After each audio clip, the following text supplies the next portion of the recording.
Hey there, raiders! Here's how to get thread in sand. Thread is one of the crafting materials you'll eventually need for various recipes and upgrades. Since sand is an extraction shooter, you'll mainly find it while looting points of interest around the map. To get thread, keep an eye out for food crates.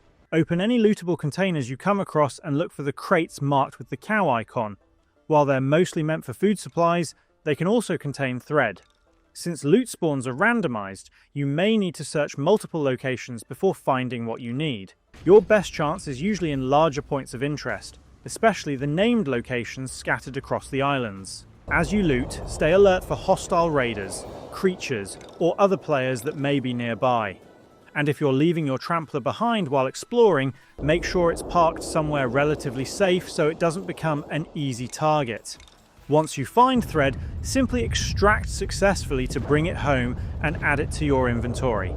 And that's all of it. If this video helped, please leave a like or comment and subscribe to the channel for more straightforward guides. Thanks for stopping by, and see you in the next side quest.